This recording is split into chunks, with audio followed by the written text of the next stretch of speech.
প্রিয় শিক্ষার্থীরা, আশা করি তোমরা সকলেই ভালো আছো। আমিও এক প্রকার ভালো আছি। 2020-21 শিক্ষাবর্ষের ছাত্রছাত্রীদেরকে শিমুলিজা এমপি কলেজের পক্ষ থেকে অনলাইন ক্লাসে সুস্বাগতম। আশা করি তোমরা সকলেই বাড়িতে অবস্থান করছো এবং তোমরা স্বাস্থ্যবিধি মেনেই চলাচল করছো। শিক্ষার্থীরা, গত ক্লাসে আমি তোমাদের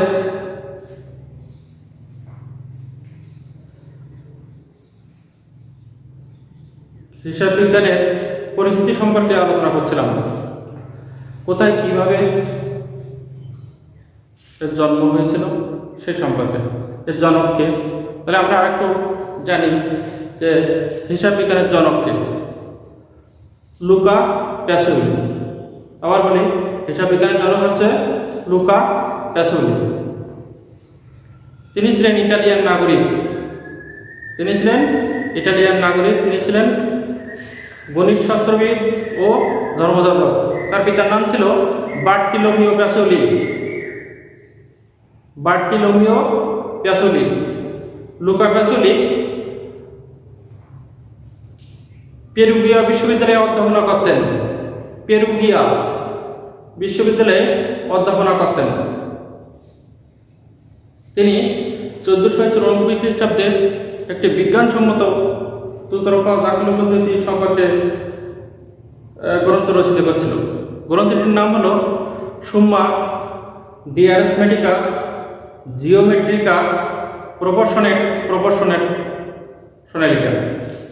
তাহলে আমি আবার বলি, সুম্মা দি অ্যারিথমেটিকা জিওমেট্রিকা প্রপোর্শনেলিটা। তোমরা লিখে রাখতে পারো এটা, কারণ এগুলো অত্যন্ত ইম্পর্টেন্ট। পরীক্ষায় বহু নির্বাচনী প্রশ্নে এগুলো আসে বা নৈবেদিক প্রশ্নে। গ্রন্থটি 5টি খণ্ডে বিভক্ত ছিল। তাহলে গ্রন্থটি কয়টি খণ্ডে বিভক্ত ছিল? 5টি খণ্ডে। এর মধ্যে তৃতীয় খণ্ডে দ্রুতরূপা দাখিল পদ্ধতির মূলনীতি ব্যাখ্যা করা হয়। তাহলে গ্রন্থটি কয়টি খণ্ডে বিভক্ত ছিল? গ্রন্থটি 5টি খণ্ডে বিভক্ত ছিল এবং তৃতীয় খণ্ডে দ্রুতরূপা দাখিল পদ্ধতির মূলনীতি ব্যাখ্যা করা হয়। তাহলে আমি ওই অধ্যায়ের আজকে লেনদেন সম্পর্কে বা লেনদেন চিহ্নিতকরণ সম্পর্কে একটু আলোচনা করব। লেনদেন হলো হিসাব বিজ্ঞানের মূল উপাদান। লেনদেনকে ইংরেজিতে বলে ট্রানজ্যাকশন। তাহলে লেনদেনকে ইংরেজিতে কি বলে? ট্রানজ্যাকশন। লেনদেনকে হিসাব বিজ্ঞানের মূল উপাদান বলে। লেনদেন শব্দটি লেন এবং দেন সমন্বয়ে গঠিত। লেনদেন শব্দটি লেন এবং দেন এর সমন্বয়ে গঠিত। লেন অর্থ নেওয়া আর দেন অর্থ দেয়া, অর্থাৎ লেনদেন অর্থ আদান প্রদান বলতে পারি। কিন্তু ব্যবসায়িক দৃষ্টিতে আদান প্রদান লেনদেন হবে না। তাহলে কি হলো? লেন অর্থ নেয়া আর দেন অর্থ দেয়া। লেনদেন অর্থ হলো আদান প্রদান। ব্যবসায়িক দৃষ্টিতে লেনদেন বলতে সেই সকল আদান প্রদানকে বোঝায়। ব্যবসায়িক দৃষ্টিতে লেনদেন বলতে সেই সকল আদান প্রদানকে বোঝায় যে প্রত্যেকটা লেনদেন টাকার অঙ্কে পরিমাপযোগ্য হতে হবে এবং আর্থিক অবস্থার পরিবর্তন হতে হবে। মনে করো, বিপ্লব বিদ্যুৎকে 5,000 টাকা দিল। এ ঘটনায় দেখা যায় যে বিদ্যুৎ গ্রহণ করেছে এবং বিপ্লব প্রদান করেছে। তাহলে আমরা লেনদেন সম্পর্কে আরেকটু জানি যে ব্যবসায়িক দৃষ্টিতে লেনদেন বলতে সেই সকল আদান প্রদানকে বোঝায়। শুধু আদান প্রদান হলেই লেনদেন হবে না। ব্যবসায়িক দৃষ্টিতে লেনদেন বলতে সেই সকল আদান প্রদানকে বোঝায় যেগুলো অর্থের মূল্যের ভিত্তিতে সম্পাদিত হয়, যেগুলো অর্থের মূল্যের ভিত্তিতে সম্পাদিত হয়।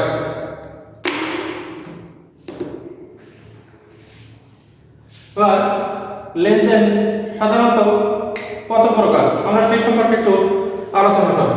লেনদেন আছে প্রতিষ্ঠান ভিত্তিক, এক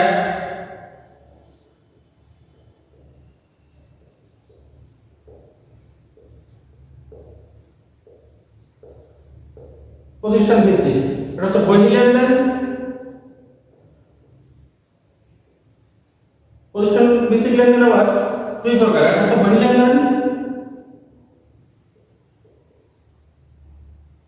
আন্তঃলেনদেন।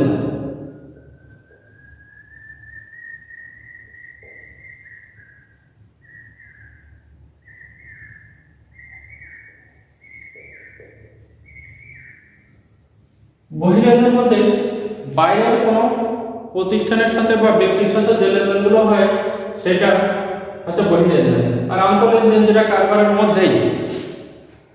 তারপর হচ্ছে কি মূল্য পরিশোধ ভিত্তিক।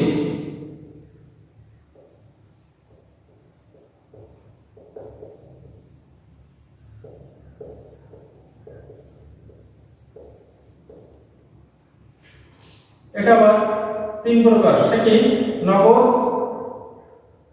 ধারে, অনগদ। তাহলে প্রথমে প্রতিষ্ঠান ভিত্তিক সেটা বহির্লেনদেন, আন্তঃলেনদেন। আবার হচ্ছে মূল্য পরিশোধ ভিত্তিক, এটা হচ্ছে নগদ, ধারে ও অনগদ। নগদ বলতে নগদ টাকা ও চেকের মাধ্যমে যে লেনদেনগুলো হয় সেগুলো নগদ লেনদেন। আর ধারে বলতে টাকা না দিয়ে, এক কথায় টাকা না দিয়ে যে লেনদেনটা সেটা হলো ধারে লেনদেন। আর আছে কি অনগদ, ত্রুটিপূর্ণ ফেরত দেয়া, এটা একটা অনগদ লেনদেন। তাহলে আমরা নগদ বুঝলাম, ধারে বুঝলাম ও অনগদ সম্পর্কেও জানলাম। এবার আছে তিন দৃশ্য মানতা ভিত্তিক।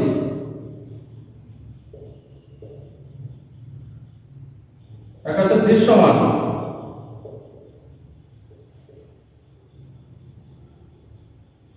অদৃশ্যমান।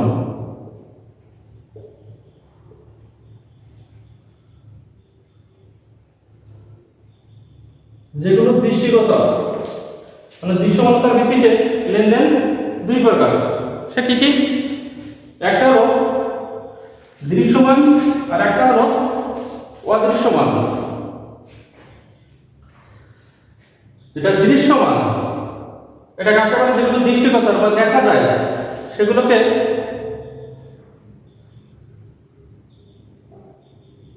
দৃশ্যমান লেনদেন বলে, বা ভিজিবল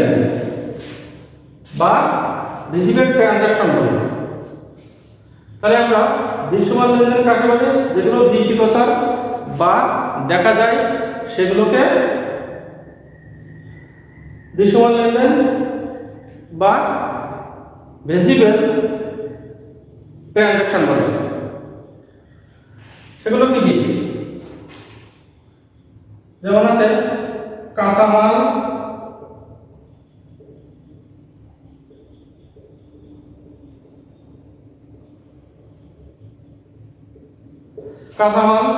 যন্ত্রপাতি ক্রয়, এগুলো বোঝায়।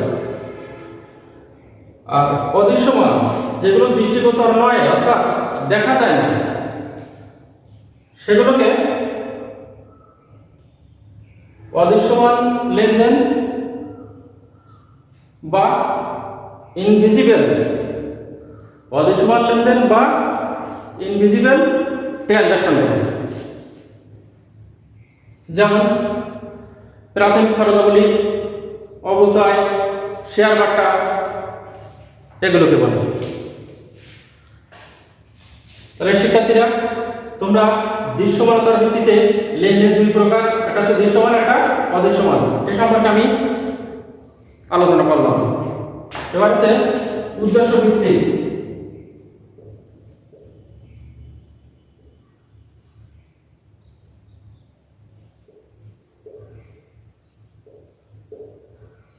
উদ্দেশ্য ভিত্তিক লেনদেন দুই প্রকার, এক হচ্ছে কারবারি লেনদেন,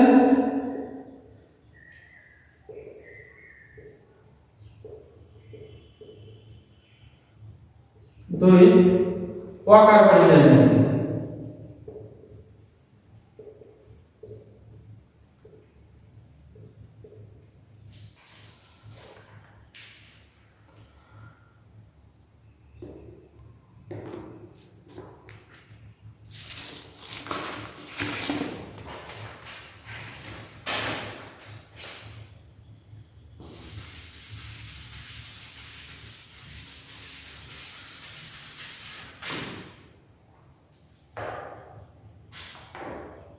তাহলে উদ্দেশ্য ভিত্তিক লেনদেন একটা হচ্ছে কারবারি লেনদেন, কারবার সংক্রান্ত যেগুলো সেগুলোকে কারবারি লেনদেন বলে, কারবার বা ব্যবসা সংক্রান্ত সেগুলোকে কারবারি লেনদেন বলে বা বিজনেস ট্রানজাকশন বলে। অকারবারি লেনদেন যেগুলো কারবার সংক্রান্ত নয় সেগুলোকে অকারবারি লেনদেন বলে। তাহলে আমরা লেনদেনের চারটি প্রকার কিন্তু আলোচনা করলাম। এবার আছে উপযোগ ভিত্তিক।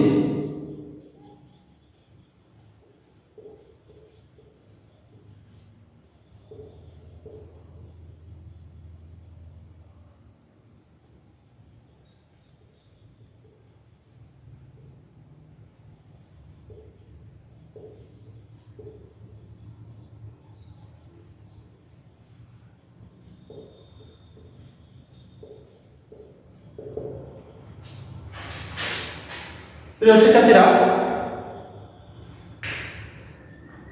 দেখো তাহলে 5 নম্বর কি উপযোগ ভিত্তিক, সেটা হলো আবার দুই প্রকার। সেটা কি কি? এক, মূলধন জাতীয় লেনদেন, দুই নম্বর মুনাফা জাতীয় লেনদেন। তাহলে উপযোগ ভিত্তিক লেনদেন মূলধন জাতীয় লেনদেন, আবার আরেকটা মুনাফা জাতীয় লেনদেন। 6 নম্বর আছে আকারের ভিত্তিতে।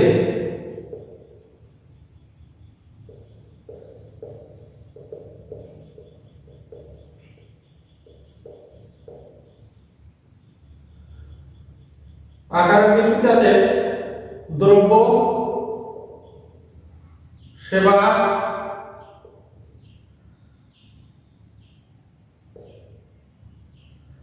টাকা,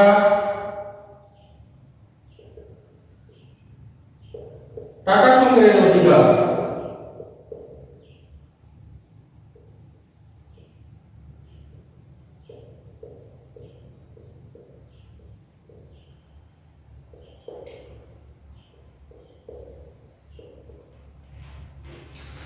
প্রিয় শিক্ষার্থীরা, দেখো আমি লেনদেন সম্পর্কে আলোচনা করছি। তার মধ্যে আমাদের লেনদেন কত প্রকার? প্রতিষ্ঠান ভিত্তিক যদি আমরা করি তাহলে বহি লেনদেন ও আন্তঃলেনদেন।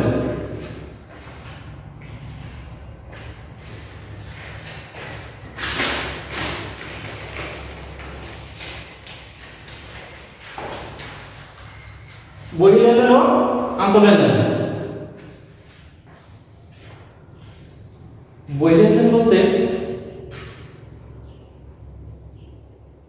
বাইরের ব্যক্তি বা প্রতিষ্ঠান সংক্রান্ত যে লেনদেন সেটাকেই বই লেনদেন বলে। আর আন্তঃলেনদেন মানে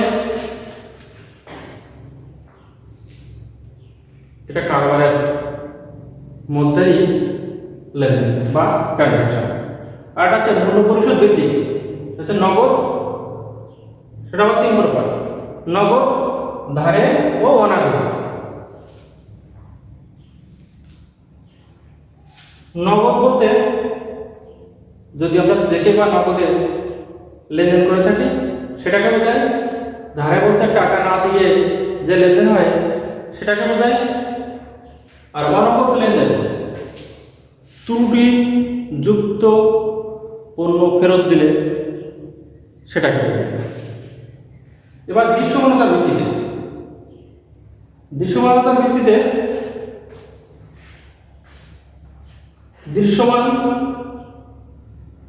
লেনদেন আর আছে অদৃশ্যমান লেনদেন। দৃষ্টির গোচরে যে লেনদেনগুলো হয় বা দেখা যায় সেগুলোকে আমরা দৃশ্যমান লেনদেন বলতে পারি। যেমন কাঁচামাল ক্রয়, যন্ত্রপাতি ক্রয়, আসবাবপত্র ক্রয়, এগুলোকে বলা হয়। অদৃশ্যমান লেনদেন বলতে যেগুলো দৃষ্টিগোচর নয় বা দেখা যায় না সেগুলোকে বোঝায়। যেমন যন্ত্রপাতি, কলকবজা, আসবাবপত্র, এগুলোর অবশ্যই আছে। প্রাথমিক খরচ আছে, শেয়ার দালালের দোসরি বা শেয়ার বাটা। এবার আছে উদ্দেশ্য ভিত্তিক। উদ্দেশ্য ভিত্তিক লেনদেন দুই প্রকার: একটা কারবারি লেনদেন, একটা অকারবারি লেনদেন। মানে ব্যবসা সংক্রান্ত যেগুলো সেগুলো কারবারি লেনদেন, ব্যবসা বহির্ভূত যেগুলো সেগুলো অকারবারি লেনদেন। উপযোগ ভিত্তিক, মূলধন উপযোগ ভিত্তিক লেনদেন দুই প্রকার: একটা হচ্ছে মূলধন জাতীয়, অপরটি মুনাফা জাতীয়। এবার আছে আকারের ভিত্তিতে, এটা আবার চার ধরনের হতে পারে। এটা হচ্ছে দ্রব্য, সেবা, টাকা, টাকা সংগ্রহে অধিকার।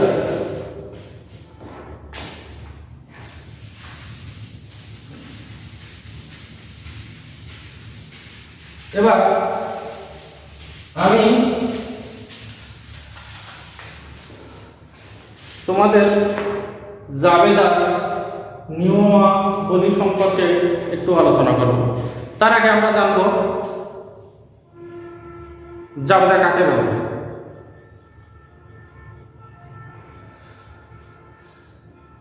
দৈনিক হিসাবের বইতে যে লেনদেনগুলো লিপিবদ্ধ করা হয় তাকে জাবেদা বলে। কি হলো? দৈনিক হিসাবের বইতে যে লেনদেনগুলো লিপিবদ্ধ করা হয় তাকে আমরা জাবেদা বলি। জাবেদাকে ইংরেজিতে জার্নাল বলে।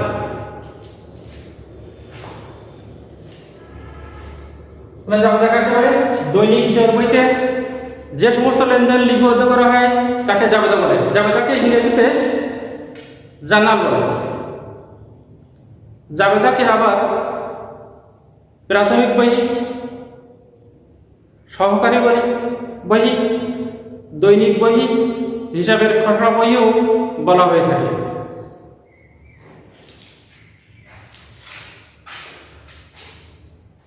জাবেদা তৈরির পদ্ধতি হচ্ছে দুইটি: একটা আধুনিক পদ্ধতি, অপরটি একটা সনাতন বা প্রাচীন পদ্ধতি, অপরটি আধুনিক বা আমেরিকান পদ্ধতি। তোমরা এটা কাগজ কলমে এটা একটু লিখে নাও। যেমন সনাতন বা প্রাচীন, সনাতন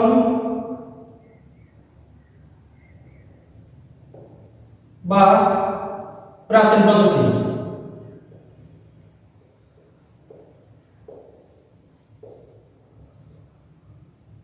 ব্যক্তিবাচক হিসাব,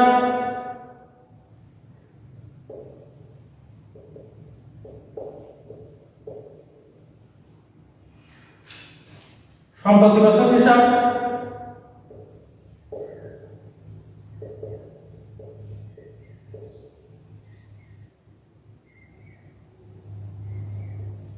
নামিক বা আয়ব্যয় হিসাব।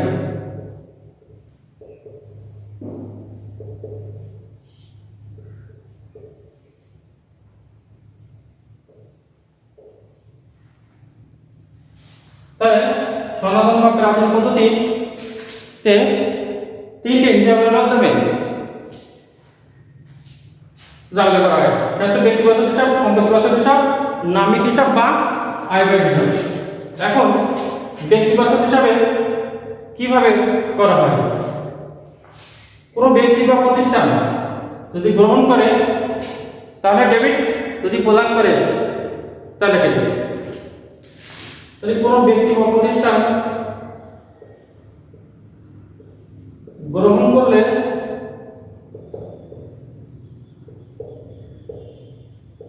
ডেবিট, প্রদান করলে ক্রেডিট।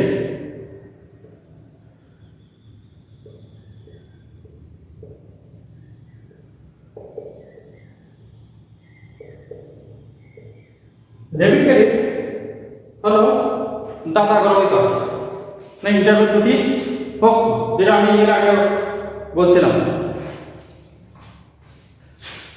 সম্পত্তিবাচক হিসাব, সম্পত্তিবাচক হিসাবে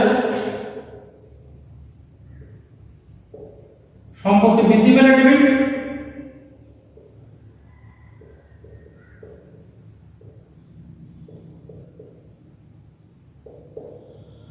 হ্রাস পেলে ক্রেডিট।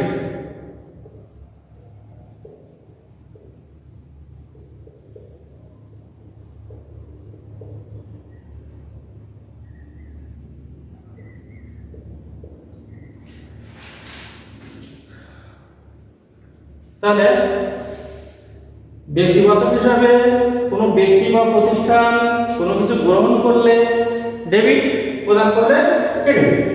সম্পত্তিবাচক হিসাবে সম্পত্তি বৃদ্ধি পেলে ডেবিট, হ্রাস পেলে ক্রেডিট। নামিক বা আয়ব্যয় হিসাবে খরচ বা ব্যয় হলে ডেবিট, আয় বা লাভ হলে ক্রেডিট।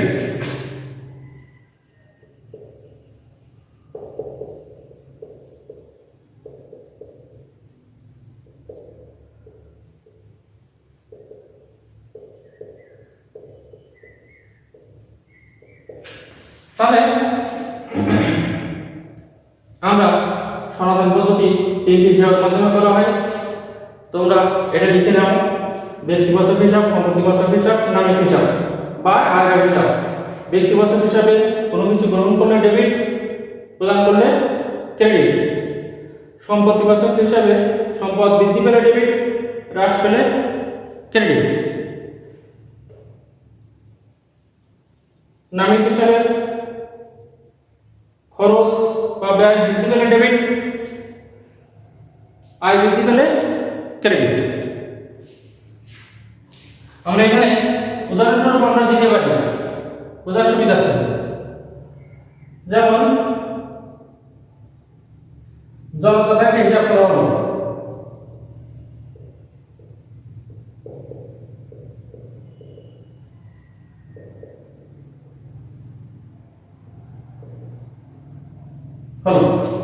তাহলে এটা কি হবে? এটা একটা ঘটনা যে জনতা ব্যাংকে হিসাব করা হলো। এটা কোনো লেনদেন না, লেনদেন না হলে সেটা জাবলা হবে না, কারণ এখানে কোনো টাকার অঙ্ক নেই। তাহলে আমরা যদি এটা লেনদেন করি, জনতা ব্যাংকে হিসাব করা হলো 10,000 টাকা, তাহলে এটা একটা লেনদেন। এই জাবলা আমরা কিভাবে করব? ব্যাংকে যদি হিসাব করি, তো ব্যাংক একটা প্রতিষ্ঠান, তাহলে ব্যাংক গ্রহণ করছে, তাহলে ব্যাংক ডেবিট বা জনতা ব্যাংক, ব্যাংকের নাম উল্লেখ থাকলে নাম দেব আমরা জনতা ব্যাংক, হিসাব ডেবিট, আর নগদ অর্থ কমে যাচ্ছে,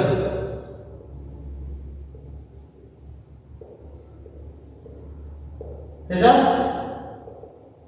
ক্রেডিট।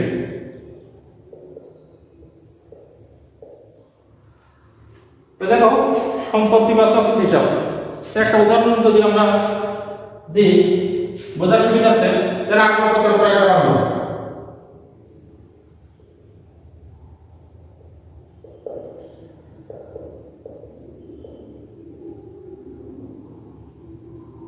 আসবাবপত্র ক্রয় করা হলে এটা কোনো জব্দ হবে না, কারণ এটা লেনদেন না। কেন? এখানে কোনো টাকার অঙ্ক নেই বা আর্থিক অবস্থার কোনো পরিবর্তন হচ্ছে না। যখন থাকবে যে আসবাবপত্র ক্রয় করা হলো 15,000 টাকা, তখন আর্থিক অবস্থার পরিবর্তন হচ্ছে, টাকার অঙ্কেও পরিমাপযোগ্য হচ্ছে, তাহলে এটা একটা লেনদেন। এর চাবিটা কিভাবে হবে? তাহলে আসবাবপত্র সম্পদ বৃদ্ধি পাওয়া মানে ডেবিট, আসবাবপত্র হিসাব ডেবিট, নগদান হিসাব ক্রেডিট।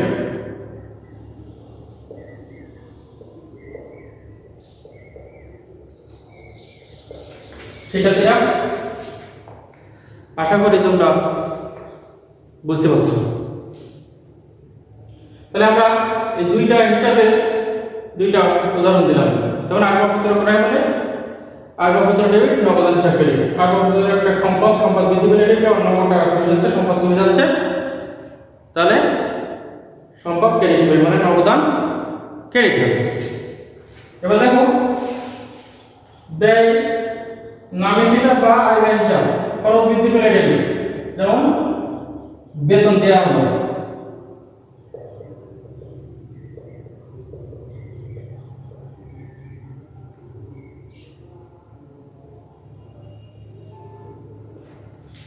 বেতন দেয়া হলো, এটা লেনদেন নয়।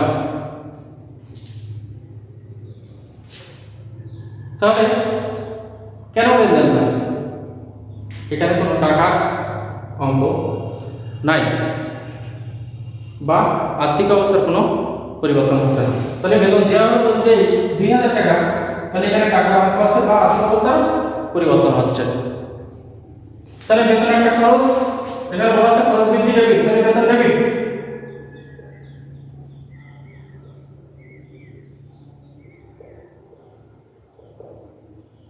আর নগদ টাকা আমাদের চলে যাচ্ছে নগদান হিসাব ক্রেডিট।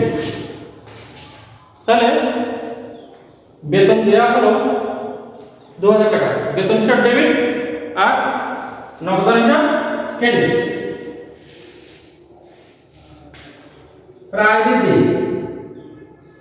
আয় বৃদ্ধি পেলে ক্রেডিট,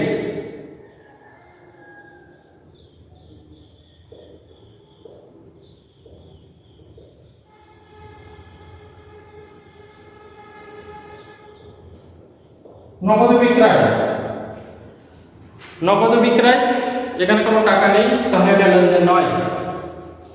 কারণ আমি আগেই বলেছি যে লেনদেন হতে হলে অবশ্যই টাকার অঙ্কে পরিমাপযোগ্য হতে হবে এবং আর্থিক অবস্থা পরিবর্তন হতে হবে। তাহলে নগদের পণ্য বিক্রয় 12,000 টাকা, হ্যাঁ এটি একটি লেনদেন, এটি একটি লেনদেন, কারণ এখানে টাকা অঙ্কে পরিমাপযোগ্য এবং আর্থিক অবস্থা পরিবর্তন হচ্ছে। তাহলে যাবে কি হবে? দেখো আমরা যদি নগদে বিক্রি করি তাহলে নগদ টাকা ব্যবসায় বেড়ে যাবে,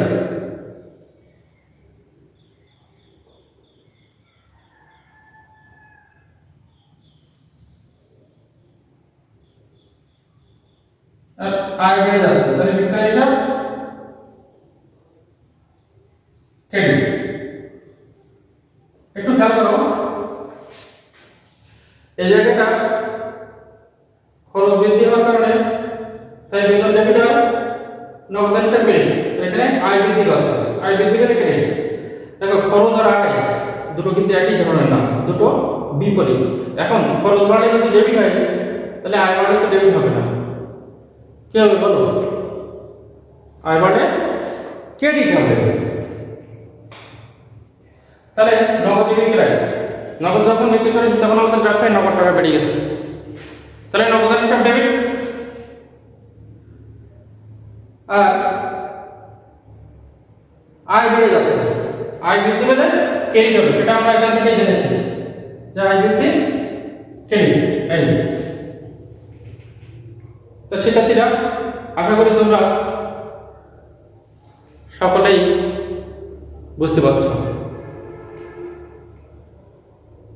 তোমাদের যদি বুঝতে সমস্যা হয় তাহলে অবশ্যই তোমরা কমেন্ট বক্সে জানাবে। আমি এর আরেকটা পদ্ধতি আছে, সে সম্পর্কে একটু লিখব।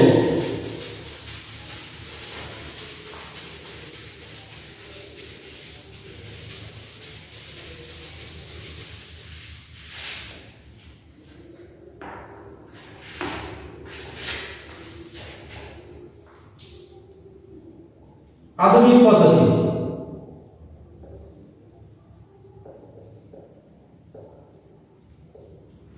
আধুনিক পদ্ধতি বা আমেরিকান পদ্ধতি।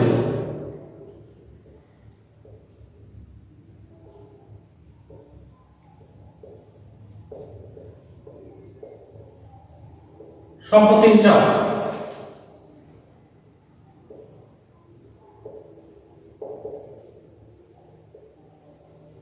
দায় হিসাব,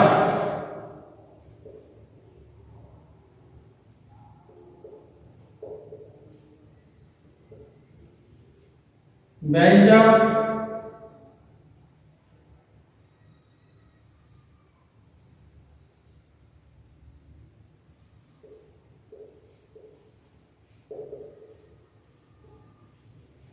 আয় হিসাব,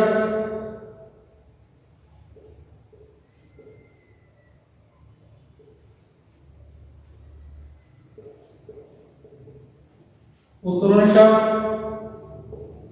মালিকানা সত্ত্ব বা মূলধন হিসাব।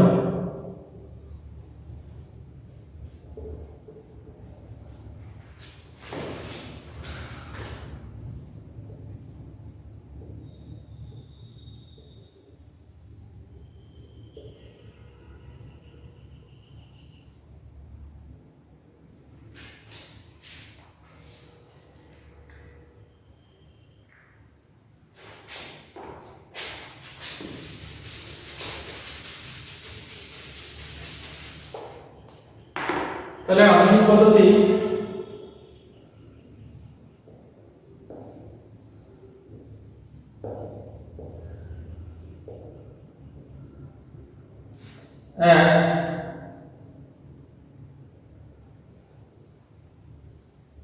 সম্পদ হিসাব,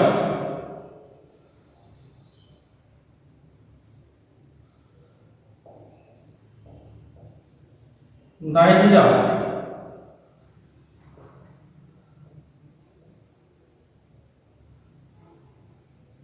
ব্যয় হিসাব,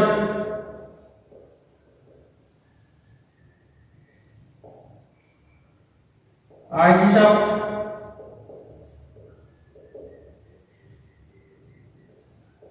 উত্তোলন হিসাব,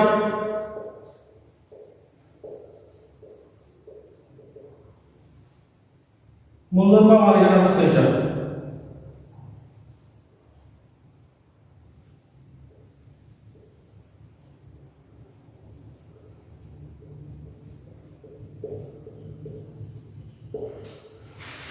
তাহলে আধুনিক পদ্ধতি বা আমেরিকান পদ্ধতিতে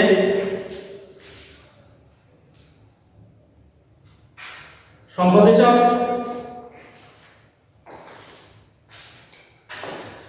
দায় হিসাব, ব্যয় হিসাব, আয় হিসাব, উত্তোলন হিসাব, মূলধন বা মালিকানা সত্ত্ব হিসাব। সম্পদ হিসাব বৃদ্ধি ডেবিট আর হ্রাস ডেবিট, অনেক কমে যাবে। তোমরা বলো তো সম্পদ আর দায় এটা এক জাতীয় না বিপরীত? এটা তো অত্যন্ত সহজ। সম্পদ আর দায় দুটো বিপরীত। সম্পদ বৃদ্ধি পেলে যদি ডেবিট হয়, তাহলে দায় বৃদ্ধি পেলে ক্রেডিট হয়।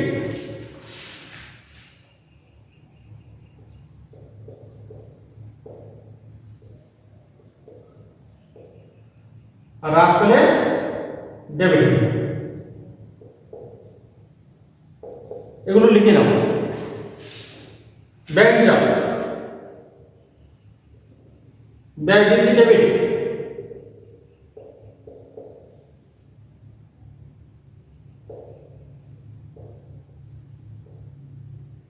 হ্রাস ক্রেডিট। কিছুক্ষণ আগেও আলোচনা করছি, সেটা হলো এই সম্পদ সম্পর্কে, ব্যয় সম্পর্কে, আয় সম্পর্কে সনাতন পদ্ধতি একই, এখানেও এক। তাহলে ব্যয় বৃদ্ধি যদি ডেবিট হয়, তাহলে আয় বৃদ্ধি ক্রেডিট হবে।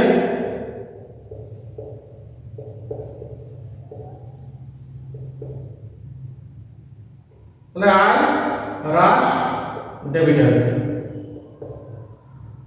উত্তোলন হিসাব, বৃদ্ধি ডেবিট, হ্রাস ক্রেডিট। মূলধন বা মালিকানা সত্ত্ব হিসাব, হ্রাস ডেবিট,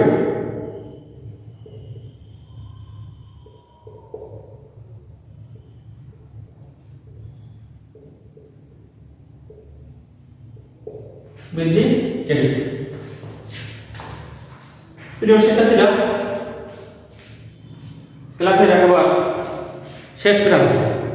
এখন তোমাদের আজকে যে টপিকস আমি আলোচনা করছি সেটা হলো লেনদেন ও জাবেদা সংক্রান্ত, মানে লেনদেন চিহ্নিতকরণ ও জাবেদার নিয়মাবলী সংক্রান্ত।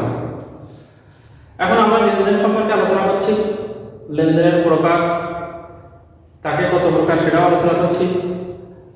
আবার জাবেদার ক্ষেত্রে আমরা জাবেদার নিয়মাবলী সম্পর্কেও আলোচনা করছি। তাহলে আজকের ক্লাস থেকে আমরা কি শিখতে পারছি? আমরা কোনটি লেনদেন নয় সেটাও জেনেছি। যেমন লেনদেন নয় কোনটি, যেটা টাকার অঙ্কে পরিমাপযোগ্য নয়, সেটি লেনদেন নয়, বা আর্থিক অবস্থার পরিবর্তন হয় না, এটা একটি ঘটনা।